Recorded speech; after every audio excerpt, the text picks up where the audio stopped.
Everyone, मैं आंचल तोमर आप सभी का आपके अपने परिवार शारदा ब्रेन बूस्टर्स में हार्दिक अभिनंदन करती हूँ। आशा करती हूँ आप सभी बहुत अच्छे होंगे और आप सभी की तैयारी काफ़ी अच्छी चल रही होगी। देखिए, जैसा कि आप सभी को पता ही है, हमारी जो 1000 क्वेश्चंस की जो सीरीज चल रही है, तो उसके जो 5 प्रैक्टिस सेट तो कंप्लीट हो चुके हैं और आज है हमारा प्रैक्टिस नंबर 6।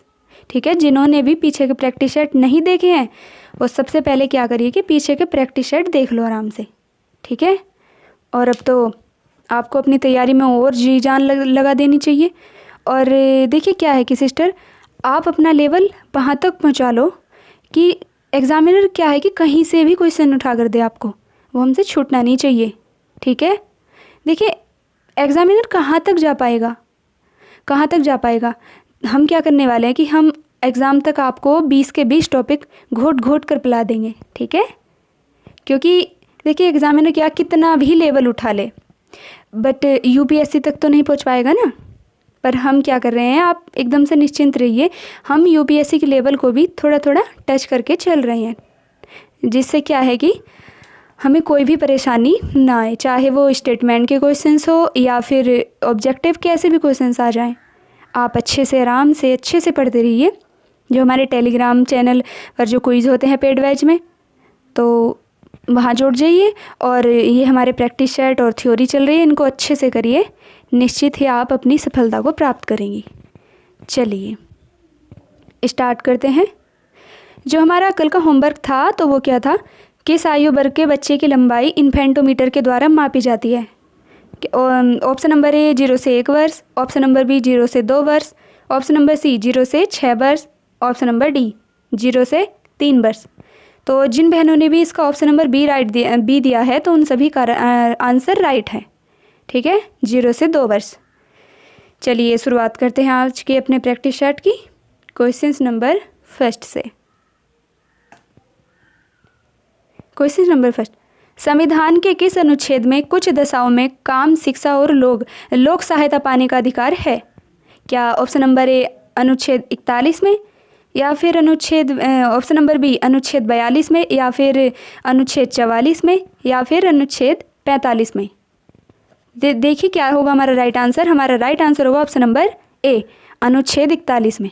देखिए अनुच्छेद 41 में क्या दिया है कि 15 अगस्त 1995 से ये जो इनके इसके लिए अनुच्छेद में क्या है कि 15 अगस्त 1995 से प्रभावी जो राष्ट्रीय सामाजिक कार्यक्रम था, तो वो भारतीय संविधान के अनुच्छेद 41 के प्रावधानों की पूर्ति करता है। जो राष्ट्रीय सामाजिक कार्यक्रम हुआ कब, 15 अगस्त 1995 से प्रभावी हुआ था ये। और क्या है कि इसका उद्देश्य क्या था कि गरीबों को सामाजिक सहायता उपलब्ध कराना। इसमें क्या है कि वर्तमान में 5 योजनाएं शामिल हैं जो इस समय चल रही हैं। एक है इंदिरा गांधी राष्ट्रीय वृद्धावस्था पेंशन योजना, और एक है इंदिरा गांधी राष्ट्रीय विधवा पेंशन योजना, और तीसरी क्या है कि राष्ट्रीय क्या थी तीसरी, हाँ तीसरी थी इंदिरा गांधी राष्ट्रीय विकलांगता पेंशन योजना। ठीक है, एक वृद्धा वाली हो गई, एक विधवा वाली हो गई, विकलांगता, और चौथी थी राष्ट्रीय परिवार लाभ योजना, और 5वीं है अन्नपूर्णा योजना। ठीक है, जो क्या है कि अनुच्छेद 41 में वर्णित है। चलिए नेक्स्ट,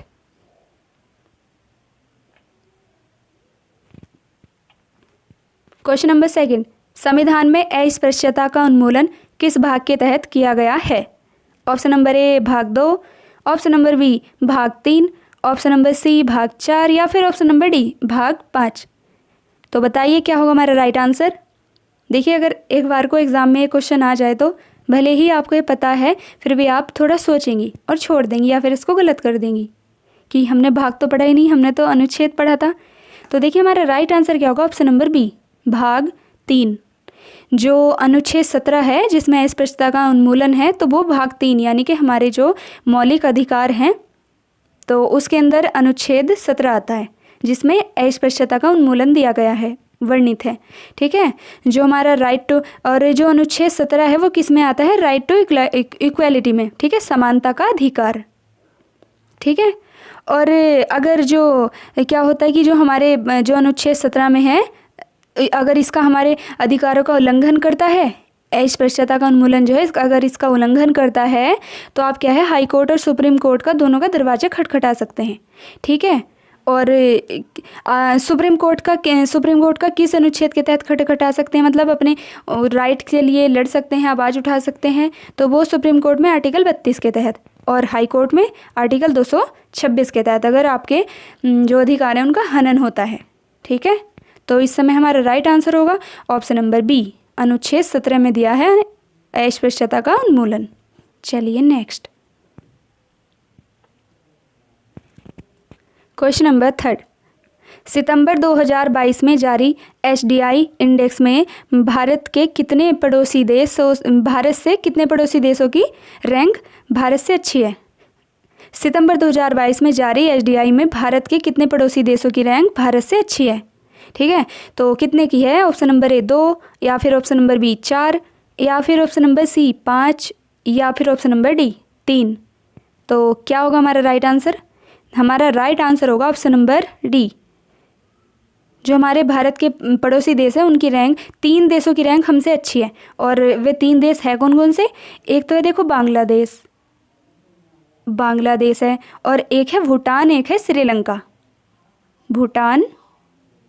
भूटान और श्रीलंका, ठीक है। और देखिए जो HDI इंडेक्स है उसको जारी कौन करता है? उसको जारी करता है UNDP, ठीक है, UNDP। और भारत की जो रैंक है 2022 सितंबर के तहत, देखिए अभी तो हमारे लिए यही नया है, ठीक है। आपसे अगर क्वेश्चन में पूछता है एग्ज़ाम में तो आपको इसी का देना है। तो जो भारत की रैंक थी इस बार, तो वो कितनी थी? 132 थी, ठीक है। भारत की रैंक HDI इंडेक्स में कितनी थी? 132। चलिए नेक्स्ट क्वेश्चंस।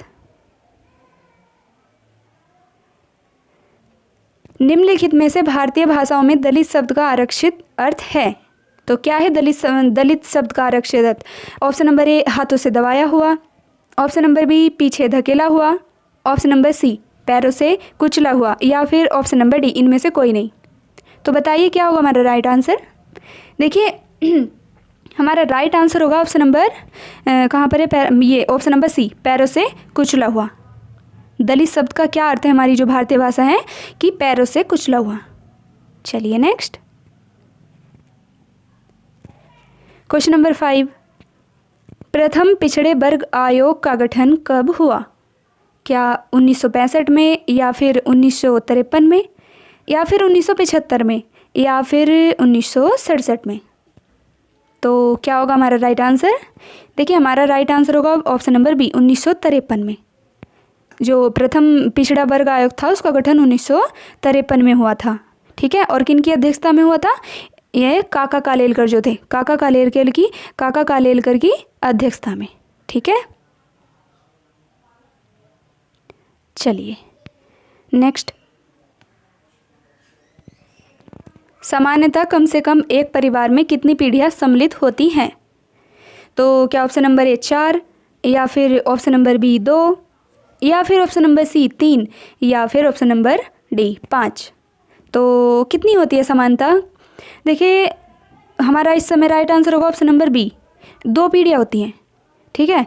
तो देखिए एक तो होती है माता पिता की, और दूसरी कौन सी हो जाती है? एक तो हो जाती है माता पिता वाली, और दूसरी जो उनके बच्चे, ठीक है, जो उनके बच्चे।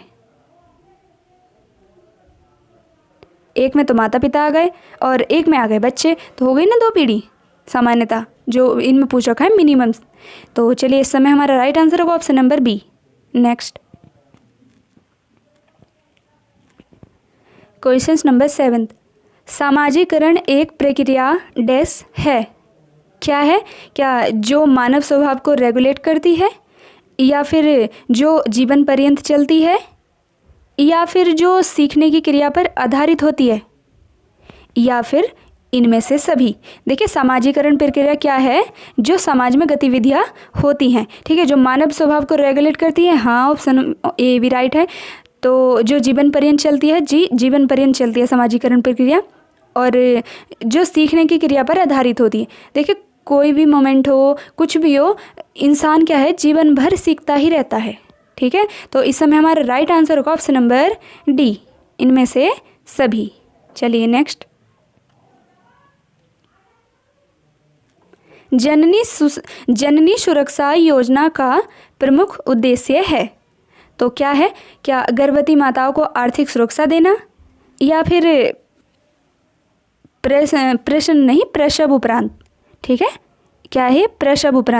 प्रसव उपरांत आर्थिक सुरक्षा देना, या फिर मातृ एवं शिशु दर नियंत्रण रखवाना, या फिर ऑप्शन नंबर डी, बीपीएल परिवारों को संस्थागत प्रसव को बढ़ावा देना व मातृ एवं शिशु मृत्यु दर नियंत्रण करना। तो देखिए हमारा राइट आंसर क्या होगा? राइट आंसर होगा हमारा ऑप्शन नंबर डी, बीपीएल परिवारों को संस्थागत प्रसव को बढ़ावा देना और मातृ एवं शिशु मृत्यु दर को नियंत्रण करना। ठीक है, राइट आंसर होगा हमारा ऑप्शन नंबर डी। देखिए जो जननी सुरक्षा योजना ये बनी कब थी? यह बनी थी 12 अप्रैल 2005 को। कब? 12 अप्रैल 2005 को। ठीक है, चलिए नेक्स्ट क्वेश्चन नंबर 9। निम्न में से पोषक तत्वों के संरक्षण की पद्धतियों में शामिल नहीं है।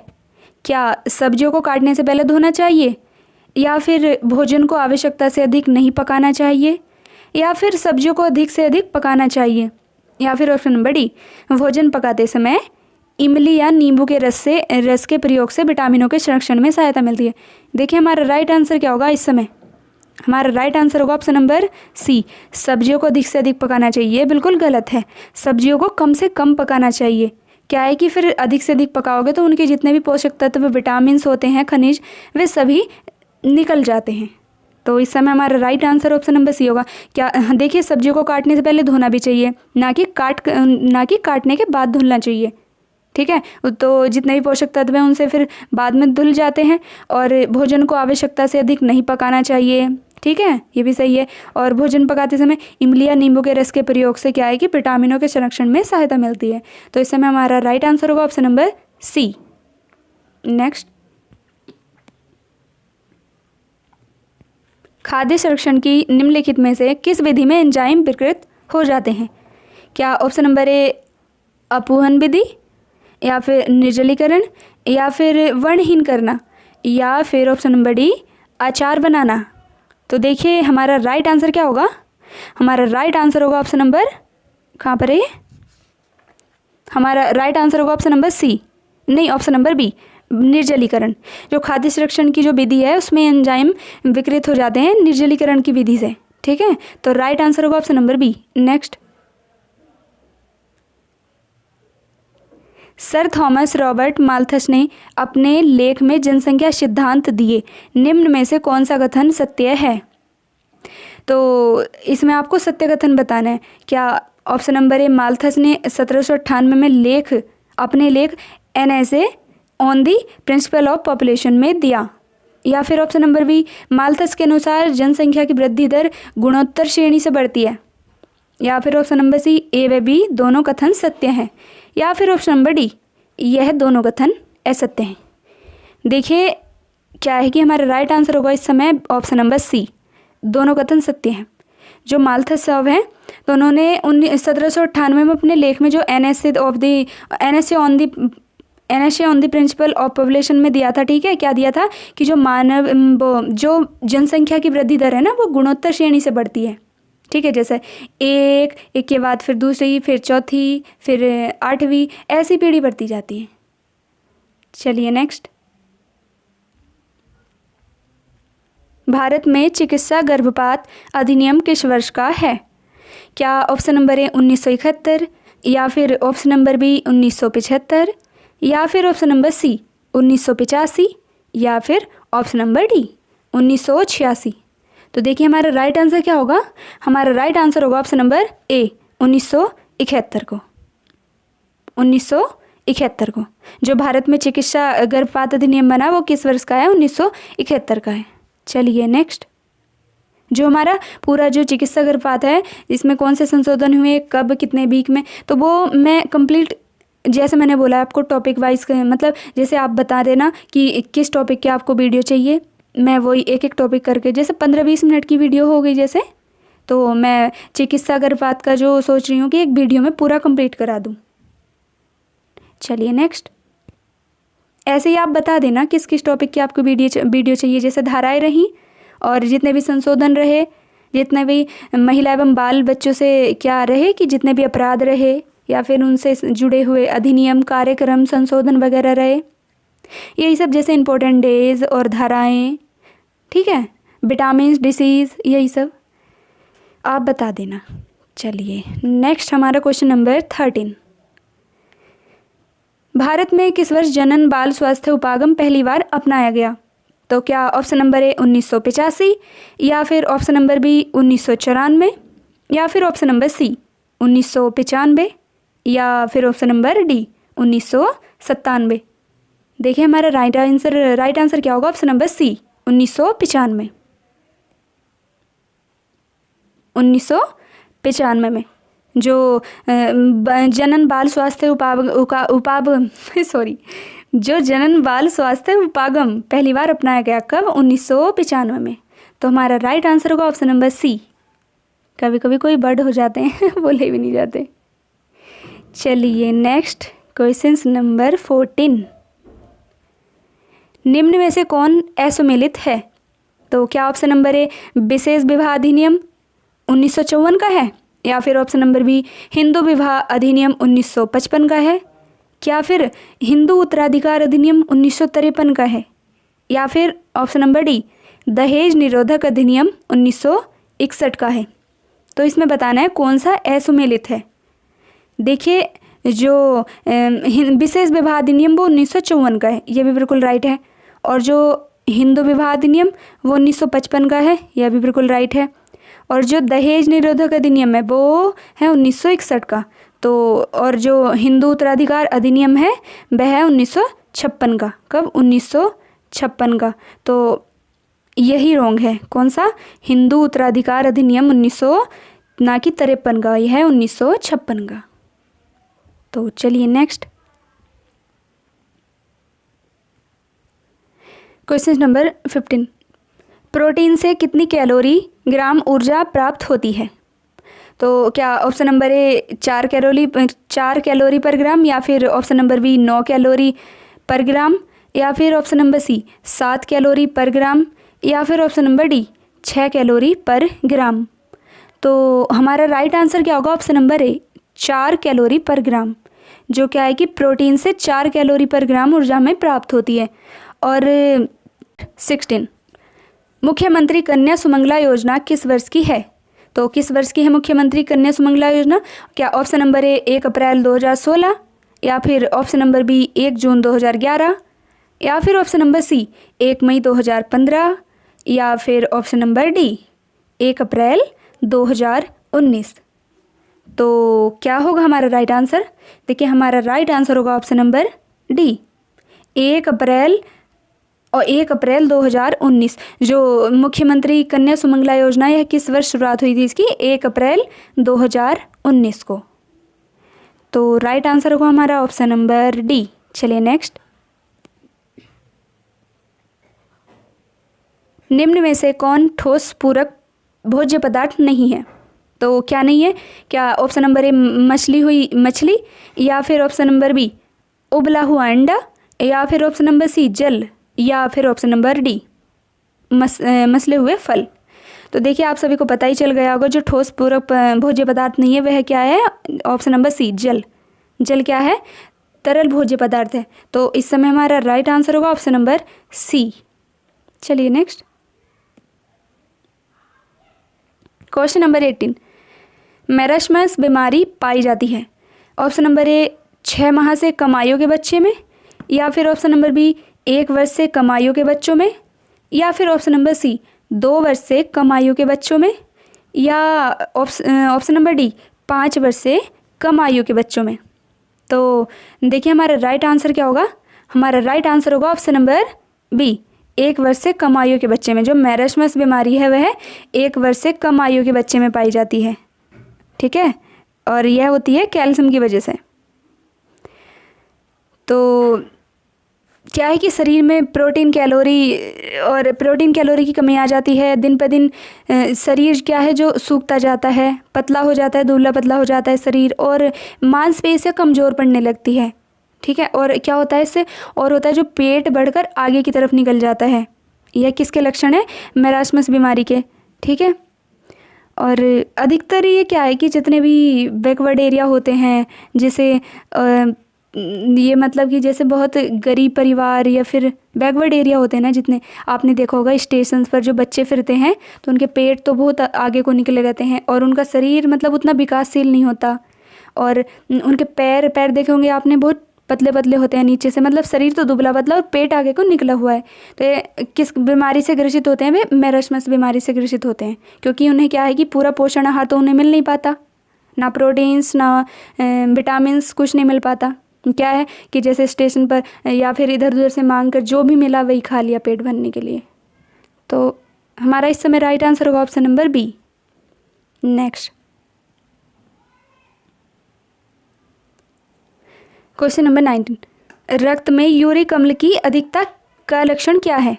तो क्या गठिया, या फिर संधिशोथ, या फिर आमवात, या ऑप्शन नंबर डी आमवनिक हृदय। तो देखिए राइट आंसर क्या होगा, जो रक्त में जब यूरिक अम्ल की अधिकता हो जाती है तो गठिया का रोग हो जाता है। तो इस समय हमारा राइट आंसर होगा option number A.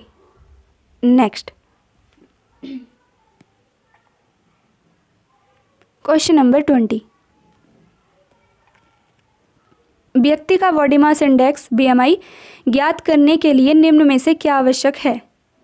Option number A उसके वजन की आवश्यकता, या फिर ऑप्शन नंबर बी उसकी लंबाई की आवश्यकता, या फिर ऑप्शन नंबर सी उसके वजन में लंबाई लंबाई दोनों की आवश्यकता। इनमें नहीं, वह है वह। और क्या ऑप्शन नंबर डी उसकी आय की आवश्यकता। देखिए क्या आवश्यकता नहीं है उसके, क्या आवश्यकता नहीं है मतलब क्या आवश्यकता है। एक देखो वजन की आवश्यकता भी पड़ेगी उसकी बॉडी मास इंडेक्स के लिए, और उसकी लंबाई की आवश्यकता भी पड़ेगी, लेकिन उसकी आय की आवश्यकता पड़ेगी, ये बिल्कुल गलत है। आय से फिर उसका क्या मतलब रहा? तो हम इस समय हमारा राइट आंसर होगा ऑप्शन नंबर सी, उसके वजन व लंबाई दोनों की आवश्यकता पड़ती है। तो चलिए नेक्स्ट क्वेश्चन नंबर 21, ऐसा विटामिन जिसकी अत्यधिक मात्रा के सेवन से वह शरीर में संग्रहित हो जाते हैं और शरीर पर घातक प्रभाव डालते हैं। तो क्या है कि ऑप्शन नंबर ए क्या विटामिन बी कॉम्प्लेक्स, या फिर option number B vitamin E व सी, या विटामिन सी व बी, या फिर विटामिन ए व डी। तो राइट आंसर क्या होगा हमारा? राइट आंसर होगा हमारा option number D, vitamin A व डी। जिनकी अत्यधिक सेवन मात्रा से क्या होता है कि शरीर में जब ये संग्रहित हो जाते हैं ना तो शरीर पर घातक प्रभाव डालते हैं। देखिए क्या है कि शरीर को विटामिन्स बहुत ही सूक्ष्म मात्रा में आवश्यक होते हैं। ठीक है, तो अधिकता से क्या है कि कुछ भी अधिकता ले लीजिए आप तो उससे शरीर में घातक प्रभाव भी पड़ेगा। तभी तो हमारा चैप्टर एक संतुलित आहार। ठीक है, उसमें क्या है कि संतुलित आहार से क्या मतलब होता है कि सभी न्यूट्रिएंट्स, विटामिन, पोषक तत्व सभी क्या है कि संतुलित मात्रा में होने चाहिए। तो राइट आंसर इस समय होगा हमारा ऑप्शन नंबर ए व डी। चलिए नेक्स्ट, और ए व डी के फिर आपको इनसे जुड़े हुए विटामिन के जो इनके रासायनिक नाम क्या, एक का क्या है रेटिनॉल है, और ए की जो बीमारी है वह क्या इससे जुड़ी हुई रतौंधी, और जो मैंने 3 भी बीमारी बताई थी इससे पिछले वाले प्रैक्टिस चैट में, ठीक है, वो सभी आपको कमेंट बॉक्स में ज़रूर बताना है। चलिए नेक्स्ट क्वेश्चन नंबर 22, प्रतिवर्ष विश्व स्तनपान सप्ताह मनाया जाता है। ऑप्शन नंबर ए 1 से 7 मई, ऑप्शन नंबर बी 1 से 8 जून, या फिर ऑप्शन नंबर सी 1 से 7 अगस्त, या फिर ऑप्शन नंबर डी 1 से 7 जुलाई। तो राइट आंसर क्या होगा हमारा? जो प्रतिवर्ष विश्व स्तनपान सप्ताह मनाया जाता है वह मनाया जाता है 1 से 7 अगस्त को, 1 से 7 अगस्त तक। तो राइट आंसर होगा हमारा ऑप्शन नंबर सी 1 से 7 अगस्त, या फिर ऐसा भी लिखा जा सकता है कि अगस्त का प्रथम वीक, अगस्त का मतलब प्रथम सप्ताह। तो राइट आंसर होगा हमारा ऑप्शन नंबर सी। तो चलिए नेक्स्ट, और क्या है कि जो विश्व स्तनपान सप्ताह किसके द्वारा मनाया जाता है? ये मनाया जाता है world alliance for breast feeding action, जिसको क्या बोला जाता है, शॉर्ट फॉर्म में बोला जाता है वावा, WAVA। तो इसके द्वारा आयोजित किया जाता है। तो हमारा इस समय राइट आंसर क्या होगा? 1 से 7 अगस्त, option number C. Next question number 23, NFHS 5 report 2022 के अनुसार भारत में सर्वाधिक टीकाकरण की दर किस राज्य में है? तो क्या ऑप्शन नंबर ए तमिलनाडु, या फिर ऑप्शन नंबर बी पश्चिम बंगाल, या फिर ऑप्शन नंबर सी ओडिशा, या फिर option number D Uttar Pradesh. तो देखिए जो टीकाकरण की जो सर्वाधिक दर है वह किस राज्य में? वह है ओडिशा में। तो राइट आंसर होगा हमारा ऑप्शन नंबर सी। और कितने परसेंट है? 91%। ओडिशा में कितनी है? 91% टीकाकरण दर है। और जो सेकंड नंबर पर जो है ये ओडिशा तो है फर्स्ट नंबर पर, ठीक है। तो सेकंड नंबर पर कौन सा राज्य है? सेकंड नंबर पर है तमिलनाडु, ठीक है। और जो थर्ड नंबर पर है, थर्ड पर है पश्चिम बंगाल, ठीक है। और इनकी जो मैं परसेंट भी बता दूँ तो फिर देखिए जो इसका बता ही दिया, ओडिशा में कितनी 91% दर है और तमिलनाडु में है 89%, और पश्चिम बंगाल की दर क्या है? 88%।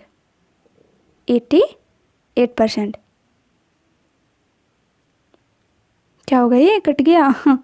तो चलो आपको बता ही दिया था। जो थर्ड नंबर पर कौन सा था? थर्ड नंबर पर था पश्चिम बंगाल, उसकी थी 88%।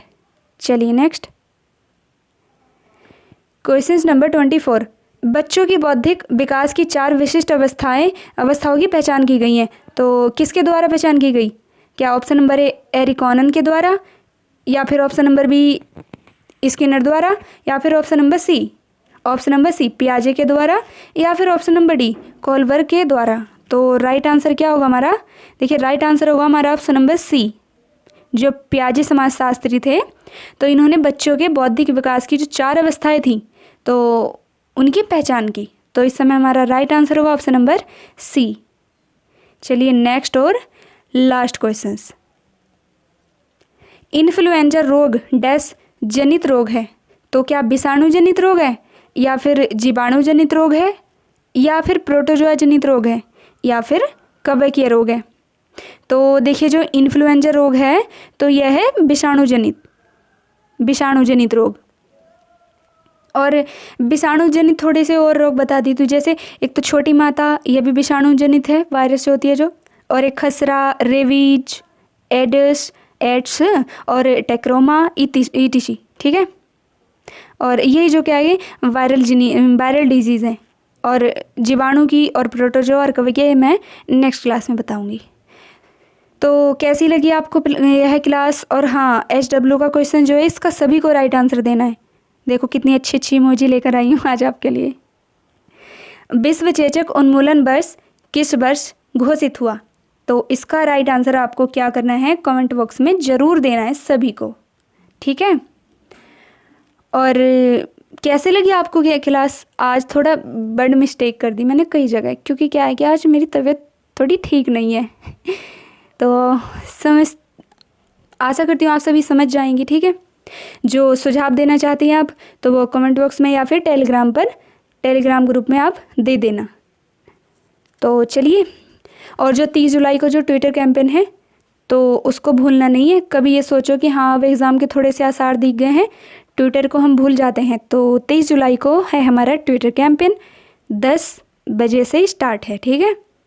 अपना हैशटैग जो क्या है कि हैशटैग जो है हमारा टेलीग्राम ग्रुप में है, वहीं से आपको कॉपी करना है, ठीक है। और बस अच्छे से पढ़ते रहिए, खुश रहिए, स्वस्थ रहिए, मस्त रहिए।